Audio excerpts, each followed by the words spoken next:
Les gars, j'ai vu une image terrible aujourd'hui. Je sais pas quoi faire. La caisse d'Étienne le Bolideur est morte. Et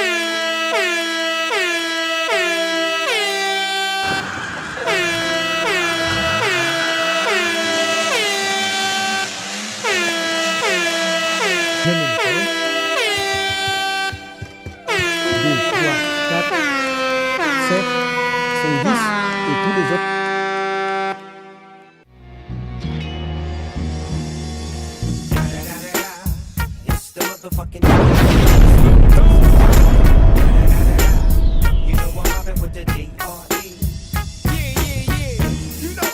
Vous êtes satellisés. Bon, salut à tous. Aujourd'hui, on se retrouve pour des vidéos spatiales un peu spéciales. T'es vraiment sûr pour cette phrase-là? Ouais, t'inquiète. Bon, trêve de bavardage et regardons cette vidéo. Ah, bah déjà, ça paraît beaucoup plus sérieux que pour le programme spatial congolais. Qualité du cadrage, type reportage, il y a pas mal de monde, donc beaucoup armés, vraiment beaucoup de personnes armées, ça en devient presque indécent. Non mais regardez-moi ça, on a l'impression qu'ils partent faire la guerre. En pleine crise économique, en collaboration avec des industriels allemands, Mobutu inaugure un ambitieux programme spatial dans l'est du Zaïre. Bon, une voix off nous explique que nous sommes dans l'est du Zaïre et qu'un groupe d'industriels allemands aidait à la construction d'un programme spatial. Aussi, on peut plus vraiment dire Zaïre, car le Zaïre s'est transformé en République démocratique du Congo. Putain, à force, on va vraiment croire que je déteste ce pays, non? Mais non, t'inquiète. Aussi, vous vous demandez peut-être qui est ce président Mobutu.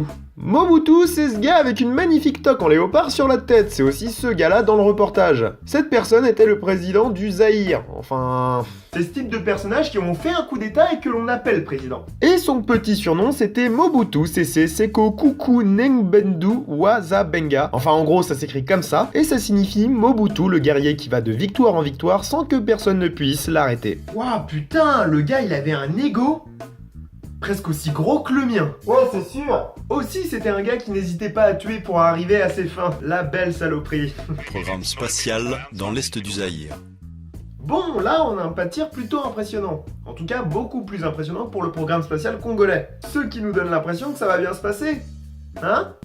7, 6, 5, 4, 3, 2, 1, 0.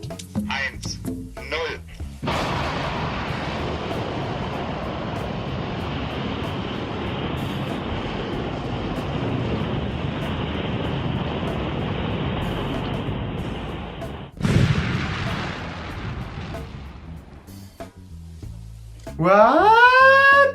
J'y crois pas, ils ont réussi à faire moins bien que le PSC. Tu veux dire le programme spatial congolais? Ouais, mais comme ça c'est plus facile à dire. En tout cas, on peut saluer le sang-froid du cadreur. Ouais, la fusée se barre en couille. Allez, on continue de filmer. Ouais. Putain, mais cassez-vous de mon champ de vision. Mais le mieux, ce n'est pas le crash de la fusée, c'est plutôt les commentaires des gars derrière. Bon, c'est bon résultat quand même, hein. Ouais, c'est des bons résultats, ouais. Il y a vu une vanne qui a pas marché. Oh oui? Ah mais oui, c'est la vanne, ouais. Elle a pas dû se... Il y a aussi ces signes chelous qu'ils font avec leurs bras, je me demande ce qu'ils voulaient se dire. Ah, vous avez vu, la fusée elle est partie comme ça. Ouais, mais elle était censée partir comme ça. Ou peut-être... La mienne elle est grosse comme ça. Bah moi la mienne elle est grosse comme ça. Non, ça colle pas, ça parle sûrement de bite. Je serais à la place des industriels allemands, je me barrerais plutôt vite avec le président Mobutu. En tout cas, on peut voir la détresse du président Mobutu face à l'échec devant un superbe décor.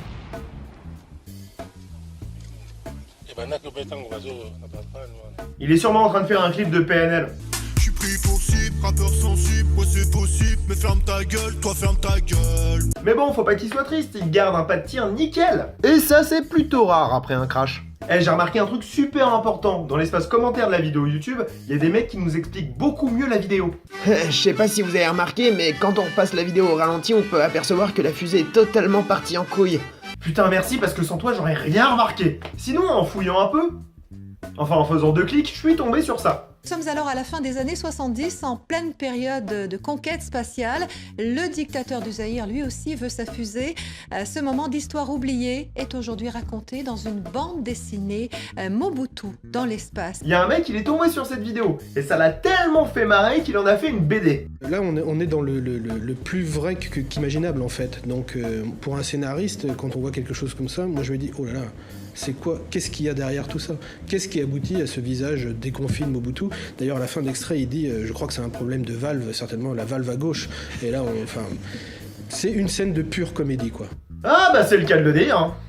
Voilà, cette vidéo est à présent finie et j'espère qu'elle vous aura plu. Bien sûr, je mets en description les liens des vidéos que j'ai utilisées. Dites-moi en commentaire si vous voulez que je fasse le même concept, mais avec Pyrotechnics, car il y en a beaucoup des vidéos qui partent en couille en pyrotechnie, et beaucoup. Vous pouvez vous abonner, liker et partager. On se retrouve bientôt pour un nouvel épisode. C'était CIO et je vous dis à plus.